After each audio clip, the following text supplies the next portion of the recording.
আসসালামু আলাইকুম। PHP hub চ্যানেলের পক্ষ থেকে আপনাদের সবাইকে স্বাগত। এটা পিএইচপি হাব চ্যানেলের প্রথম ভিডিও। প্রথমে আমি এই চ্যানেলের উদ্দেশ্য সম্পর্কে আপনাদের সবাইকে বলতে চাই। আমি আমি আসলে প্রোগ্রামিং জগতের একজন শিক্ষার্থী। তো একজন প্রোগ্রামিং জগতের একজন শিক্ষার্থী হিসেবে আমার মধ্যে যেই প্রোগ্রামিং সম্পর্কে যতটুকুই নলেজ আছে, আমি চাই সবার মাঝে জিনিসটা ছড়াই দিতে। কারণ জ্ঞান তো কখনো আসলে নিজের মধ্যে রাখার শুধু জিনিস না, জ্ঞান ছড়িয়ে দিলে সেটা কমে না কখনো, বরঞ্চ বাড়ে।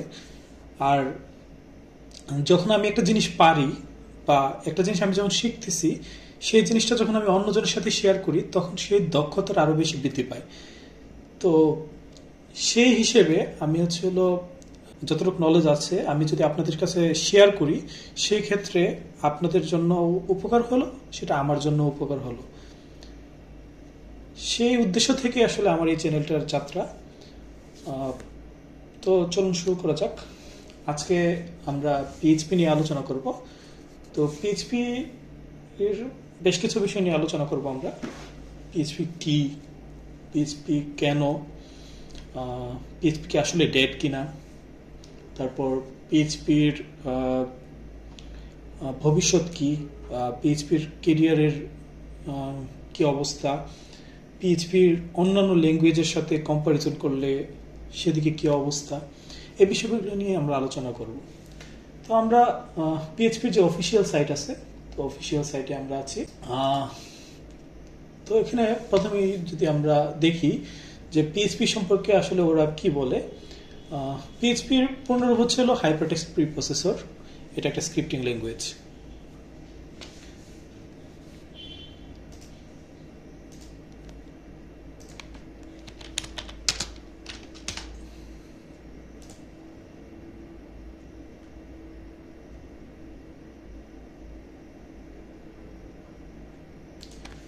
তো প্রথমে আমরা বলতে চাই হোয়াট ইজ পিএইচপি। এখানে পিএইচপির পূর্ণরূপ হলো হাইপারটেক্সট প্রিপ্রসেসর। এটা আসলে একটা স্ক্রিপ্টিং ল্যাঙ্গুয়েজ। তো যখনই এটা আমি বলতে চাই স্ক্রিপ্টিং ল্যাঙ্গুয়েজ, তখনই একটা প্রশ্ন এসে যায় আসলে স্ক্রিপ্টিং ল্যাঙ্গুয়েজটা কি। স্ক্রিপ্টিং ল্যাঙ্গুয়েজ আসলে ওই ধরনের ল্যাঙ্গুয়েজ যেগুলা কোনো একটা সফটওয়্যার বিহেভিয়ারকে কন্ট্রোল করার জন্যে, বা কোনো একটা তো এটাকে অটোমেট করার জন্যে, বা কোনো ধরনের ডেটা ম্যানিপুলেট করার জন্যে, বা আদার্স কোনো ফাংশন আমি পারফর্ম করব সেটার জন্যে বড় একটা সিস্টেমে। তো এই জন্য আমাদের হচ্ছিল পিএইচপি স্ক্রিপ্টিং ল্যাঙ্গুয়েজ ব্যবহার হয়ে থাকে। ওইগুলোকে স্ক্রিপ্টিং ল্যাঙ্গুয়েজ বলা হয় আর কি। তো যেহেতু পিএইচপি একটা স্ক্রিপ্টিং ল্যাঙ্গুয়েজ, তো আপনারা বলতে পারেন আর কি স্ক্রিপ্টিং ল্যাঙ্গুয়েজ আছে। আরও অনেক স্ক্রিপ্টিং ল্যাঙ্গুয়েজে আছে। পাইথন একটা স্ক্রিপ্টিং ল্যাঙ্গুয়েজ, রুবি আছে। তো পিএইচপি আসলে কি করতে পারে? আমরা তো পিএইচপি জানলাম যে পিএইচপি একটা আচ্ছা, পিএইচপি কি করতে পারে তার আগে আমরা আসলে আরো কিছু জানা দরকার, যে ক্লায়েন্ট সাইড এবং সার্ভার সাইড। তো স্ক্রিপ্টিং যে ল্যাঙ্গুয়েজগুলো, এর মধ্যে হচ্ছে দুই ধরনের আসলে ল্যাঙ্গুয়েজ পাওয়া যায়। একটা হচ্ছে সার্ভার সাইড ল্যাঙ্গুয়েজ। তো ক্লায়েন্ট সাইড ল্যাঙ্গুয়েজগুলো আসলে আপনাকে এটাকে কি বলে, যে ব্রাউজার, আমরা যে এই যে ব্রাউজারটা দেখা যাচ্ছে, তো এটা একটা ক্লায়েন্ট বলতে পারি আমরা। এই ব্রাউজারটা মানে আমাদের ক্লায়েন্ট। তো এই ইন্ডে, ব্রাউজারের ইন্ডে, বা যেটা আউটপুট যেখানে দেখা যায়, হ্যাঁ, ব্রাউজার বলেন বা যেখানে আউটপুট দেখা যায়, সেই ইন্ডে যে কাজটা হয়, হ্যাঁ, সেটা হচ্ছে ক্লায়েন্ট সাইড। আর যেটা মানে আমাদের নাগালে না, সার্ভারে হয়, সেটা হচ্ছে সার্ভার সাইড। যেমন ধরেন পিএইচপির ক্ষেত্রে যদি বলি, পিএইচপির এই যে এখানে দেখেন একটা এটা তো একটা এইচটিএমএল কোড, এর ভিতরে এইটুকু হচ্ছিল পিএইচপির কোড।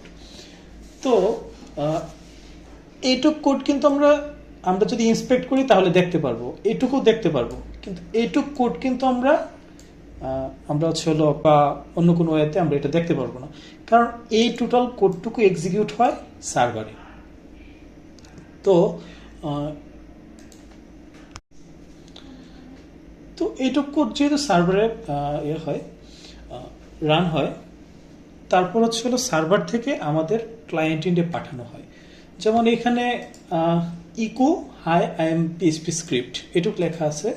তো আমরা যদি এই স্ক্রিপ্টটুকুকে রান করি তাহলে দেখতে পারবো যে এই অংশটুকু আছে, তারপর মাঝখানে এইটুক অংশ আছে, তারপর হচ্ছে এইটুক অংশ আছে। তার মানে এই যে ইকো বলতেছে, এটুক বলতেছে পিএইচপি কে বলতেছে যে তুমি এইটুক প্রিন্ট করো। তাহলে এই যে এই অংশটুকুতে এইটুক অংশ প্রিন্ট হয়ে যাবে। তো এইটুক অংশ প্রিন্ট হওয়ার পর যে এইচটিএমএলটুকু আমরা পাচ্ছি, এই এইচটিএমএলটুকু আমরা ব্রাউজারে পাবো। এটা হচ্ছে ক্লায়েন্ট ইন্ডে চলে আসে তখন, আর ব্যাক ইন্ডে হয়ে থাকে। মানে এখানে যে পিএইচপির ভিতর বলছে যে ইকো, এই কোডটুকু এক্সিকিউশন হচ্ছিল আমাদের ব্যাক ইন্ডে হয়। তো যে কাজটুকু যেই ল্যাঙ্গুয়েজটা ব্যাক ইন্ডে এক্সিকিউশন হয় সেটা হচ্ছিল সার্ভার সাইড, বা সার্ভার ইন্ডে এক্সিকিউশন হয় সেটা সার্ভার সাইড, আর যেটা আমাদের ক্লায়েন্টেই এক্সিকিউশন হয় সেটা ক্লায়েন্ট সাইড। তো ক্লায়েন্ট সাইড যদি হচ্ছে ল্যাঙ্গুয়েজের কথা আপনি বলেন, আমরা হচ্ছে রিয়েক্ট জেএস আছে, নেক্সট জেএস আছে, হ্যাঁ, এই ধরনের হচ্ছে জাভাস্ক্রিপ্টের অনেক ফ্রেমওয়ার্ক আছে। তো ওইগুলো সব ক্লায়েন্ট সাইড ল্যাঙ্গুয়েজ। আর রুবি, পাইথন, আমাদের হচ্ছে পিএইচপি, এগুলো হচ্ছিল সার্ভার সাইড ল্যাঙ্গুয়েজ। তো এখন আমরা বুঝলাম যে ক্লায়েন্ট সাইড ল্যাঙ্গুয়েজ এবং হচ্ছে সার্ভার সাইড ল্যাঙ্গুয়েজ। এখন আমরা আলোচনা করব পিএইচপিটা আসলে আমরা কেন ইউজ করব এবং পিএইচপি কি করতে পারে। তো এই যে পিএইচপিটা আমরা কেন ইউজ করব, এটার অনেকগুলো কারণ আছে। পিএইচপি হচ্ছে একটা ক্রস প্ল্যাটফর্ম একটা ল্যাঙ্গুয়েজ। এটাকে আপনি উইন্ডোজ, লিনাক্স, ইউনিক্স, ম্যাকওএস, যে কোনো ওএসে আপনি এটাকে আসলে এক্সিকিউট করতে পারবেন, বা যে কোনো ওএস এটা এক্সিকিউটেবল। তারপর বলি সার্ভারের কথা যদি বলি, আপনি অ্যাপাচি, এনজিনিক্স, আইএস সব ধরনের সার্ভারে এটা এখন কম্পেটেবল। তারপর যে ডেটাবেজের কথা বলেন, মোটামুটি রিলেশনাল, নন রিলেশনাল সব ধরনের ডেটাবেজেই পিএইচপি সাপোর্ট করে। আপনি যদি প্রোটোকলের কথা বলেন, HTTP basic, HTTP digest, FTP সব ধরনের প্রোটোকলই এগুলা পিএইচপি সাপোর্ট করে। সবচেয়ে বড় ব্যাপার সেটা হচ্ছে একটা ওপেন সোর্স ল্যাঙ্গুয়েজ। এটা একদম টোটালি ফ্রি। আরেকটা ব্যাপার, পিএইচপি অনেক সহজে আপনি শিখতে পারবেন পিএইচপিকে, এদের সিনট্যাক্সগুলো অনেক সহজ। তারপর আরেকটা বিষয় যেটা না বললেই না, কমিউনিটি সাপোর্ট। পিএইচপি আসলে কমিউনিটি সাপোর্টের জন্য বিখ্যাত। আপনার পিএইচপিতে এত বেশি পরিমাণ ইউজ হয়েছে পিএইচপিটা, তো এই কারণে ডেভেলপারও অনেক বেশি, আর পিএইচপি নিয়ে যারা কাজ করে তারা অনেক তারা হচ্ছে অন্যকে সাপোর্ট করতে, অন্যকে সাহায্য করতে, অন্যকে শিখাতে অনেক বেশি পছন্দ করে, যার কারণে আমাদের কমিউনিটিটা অনেক বেশি স্ট্রং এবং সাপোর্টিভ। তারপর আমরা আলোচনা করতে চাই আসলে পিএইচপি কি করতে পারে। তো এখানে আমরা যদি চাই PHP what can PHP do, তো এখানে আমরা দেখতে পারবো যে মেইনলি 3টা এরিয়াতে পিএইচপি কাজ করে। একটা হচ্ছে সার্ভার সাইড স্ক্রিপ্টিং, এটা হচ্ছে আপনি ওয়েব ডেভেলপমেন্ট থেকে শুরু করে যে সার্ভার সাইডে যে কাজগুলো হয় সেগুলো হয়। কমান্ড লাইন স্ক্রিপ্টিংয়েও পিএইচপি কাজ করে। তারপর ডেস্কটপ অ্যাপ্লিকেশন তৈরিতেও পিএইচপি কাজ করে, কিন্তু এগুলোতে এত বেশি পরিমাণ ইউজ হয় না। মেইনলি পিএইচপি সবচেয়ে বেশি, মানে পিএইচপির মেইন ফোকাসটা আসলে বলা যায় ওয়েব ডেভেলপমেন্টে, ওয়েবসাইট ডেভেলপমেন্ট বলেন, এই ধরনের কাজগুলোতে। পিএইচপির ডেস্কটপ যদি ইয়ে করতে চান সেটার জন্য কিন্তু আবার জিটিকে একটা এক্সটেনশন আছে, সেই এক্সটেনশন ইউজ করতে হবে। এবং এটা কিন্তু মেইন পিএইচপি যে আপনি পিএইচপি ডাউনলোড করলে যে মেইন যে ফাইলটা পাবেন এটাতে কিন্তু ডিরেক্টলি থাকে না, এটাকে আপনার আলাদা করে ইনস্টল করে নিতে হয়। তো এই হচ্ছে পিএইচপি আসলে কি করতে পারে। তারপর আসলে আমরা আলোচনা করতে চাই পিএইচপি কি আসলে ডেড, পিএইচপি কি মারা গেছে, নাকি মারা যাবে, নাকি আরো অনেকদিন থাকবে, মানে আসলে কি হবে। পিএইচপি আসলে অনেক আগে থেকেই মারা যাবে এটা শুনতেছি, এখনো মারা যায় নাই এবং সদরূপে এখন পর্যন্ত অবস্থান করতেছে। এবং এখনো শুনতেছি পিএইচপি মারা যাচ্ছে, পিএইচপি শেষ, জাভাস্ক্রিপ্টের সব দখল করে নিছে, এই করে নিছে, সেই করে নিছে, কিন্তু এখনো পিএইচপি খুব ভালো অবস্থানে আছে এবং ভবিষ্যতেও পিএইচপি থাকবে। কারণ এখন পর্যন্ত আপনি যদি হিসাব করেন 70 থেকে 80% ওয়েবসাইট কিন্তু পিএইচপির দখলে। পিএইচপি তারপর একটা বড় ব্যাপার যে যদি পিএইচপি কে আপনি বাদও দিতে চান, হঠাৎ করে আপনি বাদ দিতে পারবেন না। আপনি যত এক্সিস্টিং প্রজেক্ট আছে পিএইচপিতে, এই প্রজেক্টগুলোকে সবগুলো অন্য প্রোগ্রামিং ল্যাঙ্গুয়েজে নিতে সময়ের ব্যাপার, ততদিন তো আপনাকে সাপোর্ট দিতে হবে। ধরলাম আজকেই হচ্ছিল পিএইচপি নতুন করে কোনো সফটওয়্যার বানাবে না, পিএইচপির কোনো ওয়েবসাইট কেউ বানাবে না, কিন্তু পিএইচপির যে এই যে এত বেশি পরিমাণ ওয়েবসাইট, সেই ওয়েব পেজগুলোকে আপনি যদি কন্টিনিউ করতে চান বা ওই অন্যটাতে মাইগ্রেট করার আগ পর্যন্ত যদি আপনাকে সাপোর্ট দিতে হয়, হিউজ পরিমাণ সময়ের ব্যাপার। এত সহজে আসলে পিএইচপি ডেড বলা যায় না। তারপর আমরা আলোচনা করব আদার্স সার্ভার সাইডে কি কি ল্যাঙ্গুয়েজ আছে। আদার সার্ভার সাইড ল্যাঙ্গুয়েজগুলোর মধ্যে রুবি আছে, পাইথন আছে, যেমন জাভা .NET আছে। তো রুবিটা ই কমার্স ডেভেলপমেন্টের জন্য অনেক বেশি পরিমাণ ইউজ হয় বর্তমানে। আর পাইথনটা পাইথন তো আসলে সব কাজে ইউজ হয়, সেটা আপনি ওয়েব ডেভেলপমেন্ট বলেন, ডেটা অ্যানালাইসিস বলেন, আর্টিফিশিয়াল ইন্টেলিজেন্স বলেন, অনেক ধরনের কাজ আছে। আর এর মধ্যে জাভা .NETটা এন্টারপ্রাইজ লেভেল অ্যাপ্লিকেশনের জন্য ছিল। পিএইচপিটা নর্মালি এন্টারপ্রাইজ লেভেলের অ্যাপ্লিকেশন এত বেশি পরিমাণ ইউজ হয় না, website development, web page development, মানে ছোটোখাটো অ্যাপ্লিকেশনের জন্য বা সফটওয়্যারের জন্য পিএইচপি ঠিক আছে, কিন্তু অনেক বেশি পরিমাণ এন্টারপ্রাইজ লেভেলের জন্য পিএইচপিটাকে এত বেশি প্রায়োরিটি দেওয়া হয় না। তো এখন আমি আলোচনা করতে চাই পিএইচপির সাথে আদার্স যে সার্ভার সাইড ল্যাঙ্গুয়েজগুলো আছে, এটা যদি আমরা কম্পেয়ার করি আসলে কোনটা বেটার। আমি ডিরেক্টলি বেটার বলতে চাই না, আমি কম্পারেটিভ আলোচনা করতে চাই। তো আদার্স তো অনেকগুলো আছে, আমি রুবি, পাইথন আর পিএইচপি তিনটা আলোচনা করব। ইউজ কেসের কথা বললে প্রথমে আমি আগেই বলেছি যে রুবিটা ওয়েব ডেভেলপমেন্টের কাজে বেশি ইউজ হয়, এর পাশাপাশি অটোমেশন স্ক্রিপ্টিংয়ের কাজে ব্যবহার করা হয়। আর পাইথনটা আপনার web development, data analysis, artificial intelligence, automation সব ধরনের কাজে ব্যবহার করা হয়। সেদিকে পিএইচপিটা সার্ভার সাইড ওয়েব অ্যাপ্লিকেশন এসবের জন্য পিএইচপিটা ব্যবহার করা হয়। সিনট্যাক্সের কথা যদি বলা হয়, রুবিটা টোটালি অবজেক্ট ওরিয়েন্টেড এবং ওদের ক্লিন কোড এবং যথেষ্ট রিডেবল। পাইথনের ক্ষেত্রে সেটাও ক্লিন থাকে, রিডেবল থাকে, এটা রিডেবিলিটিকেই ফোকাস করা হয় মেনলি, এবং ইন্ডেন্টেশনটা মানে প্রতিটা ব্লকে ইন্ডেন্টেশনটা থাকে। পিএইচপির ক্ষেত্রে যদি বলি, এটার সিনট্যাক্সটা সি এর সাথে অনেকটা মিল আছে, প্রাইমারিলি এটা ওয়েব ডেভেলপমেন্টের জন্য ইউজ হয়। এখন আমি কমিউনিটি এবং যদি ফ্রেমওয়ার্কের আলোচনায় আসি, কমিউনিটি তিনটারই ভালো, রুবিরও ভালো, পাইথনেরও ভালো, পিএইচপিরও ভালো। এর মধ্যে পিএইচপিটা লার্জেস্ট আমি বলতে চাই। আর ফ্রেমওয়ার্কের কথা যদি বলি, রুবিতে রেলসটা এখন অনেক বেশি পপুলার, সিনাত্রা আছে। আর পাইথন মাশাআল্লাহ অনেক বেশি, ফ্লাস্ক আছে।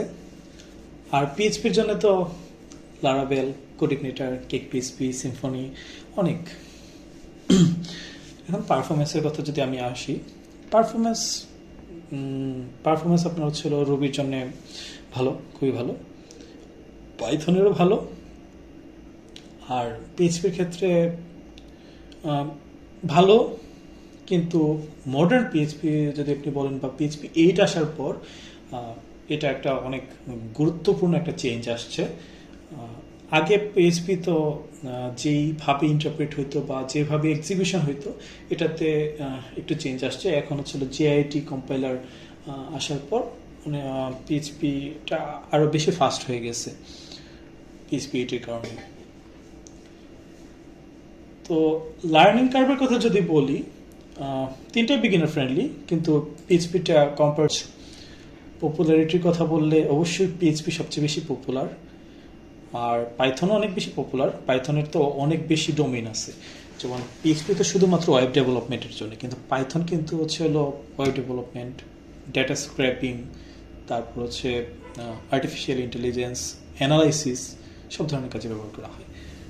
আর ওয়েব ডেভেলপমেন্টের দিকে হচ্ছে হলো রুবির জনপ্রিয়তা আছে, এখন হচ্ছে হলো পপুলার হচ্ছে মূলত। আসলে স্ট্রেংথের কথা যদি বলি তাহলে সেই ক্ষেত্রে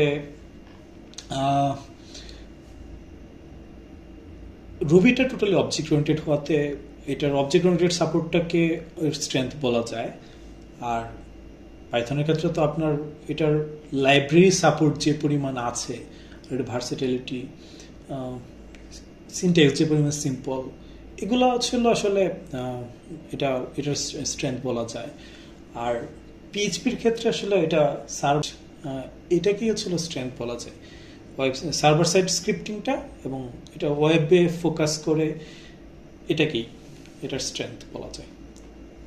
যদি দুর্বলতার কথা বলি তাহলে পাইথন সবচেয়ে বেশি